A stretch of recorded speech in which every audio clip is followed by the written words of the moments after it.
کہتے کہ اچھا سا کھانا پکاؤ. ہمارے بیروئی لوگ کہتے 5 دا مردئی.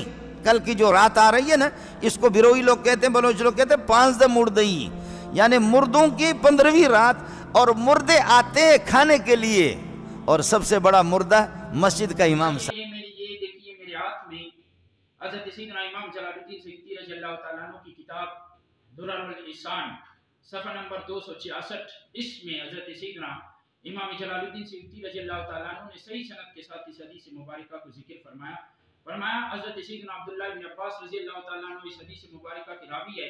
حضرت سیدنا عبداللہ بن عباس رضی اللہ تعالیٰ عنہ فرماتے ہیں کہ جب جمعے کا دن ہوتا ہے، جمعے کی رات ہوتی ہے، عید کا دن ہوتا ہے، عید کی رات ہوتی ہے، شب بارات ہوتی ہے، اور 10 محرم کا دن ہوتا ہے. تخرج الاموات من قبورہم، سارے مردے اپنی اپنی قبروں سے نکلتے ہیں. وتقف علی ابواب بیوتہم، اور وہ آ کے اپنے گھروں کے دروازوں پہ کھڑے ہوتے ہیں. ثم ینادی کل واحد منہم بصوت عظیم، پھر ان میں سے ہر شخص غم زدہ آواز کے ساتھ اپنے گھر والوں کو آواز دیتا ہے، یا اہلی و یا اولادی و یا اقربائی ورحمونا فی غربتنا واذکرونا ولا تنسون. وہ اپنے گھر والوں کو آواز دیتے ہیں کہ اے میرے اہل و اولاد، اے میرے عزیز و اقارب، اے میرے دوست احباب، واذکرونا ورحمونا فی غربتنا، ہماری غریبی پہ رحم کرو، واذکرونا ہمیں یاد کرو، ولا تنسون ہمیں بھول نہ جاؤ. والمال الذی فی ایدیکم کان فی ایدینا، ایک زمانہ تھا یہ مال جب تمہارے ہاتھوں میں تھا، یہ مال ہمارے ہاتھوں میں تھا. آج ہم اس مال سے محروم ہو گئے، تم بھی اس مال سے محروم ہو جاؤ گے. تو خدا کے لیے تراحموا علینا فی اللیلۃ بالدعاء والصدقہ، لہذا اس مال سے دھوکہ نہ کھانا، آج کی رات ہم پہ رحم کرو، ہمارے لیے دعا کرو، ہمارے لیے خیرات کرو. ولو بلقمۃ من خبز، اگرچہ اور کچھ نہیں کرتے تو روٹی کا ایک لقمہ ہمارے لیے آج کی رات خیرات کرو. کیوں؟ اس لیے کہ آج کی رات اللہ رب العالمین کی رحمت جوش میں ہے.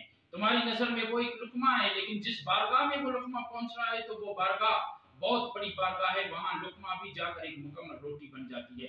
پھر اللہ کے نبی علیہ الصلوۃ والسلام نے فرمایا جب گھر والوں کے لیے کوئی صدقہ اور خیرات نہیں دیتے پھر کیا کرتے؟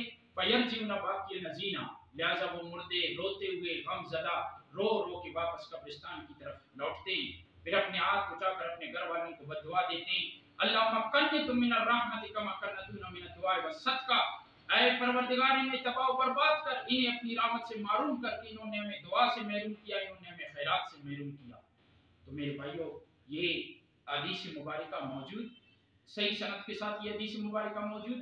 آج اللہ اکبر، لوگ کس طرح اللہ کے نبی صلی اللہ علیہ وسلم کی حدیثوں کا انکار کر کے امت رسول صلی اللہ علیہ وسلم کو گمراہ کر رہے ہیں. تو خدا را ان لوگوں کے بہکاوے میں نہ آ جائے، اپنی ایمان کی حفاظت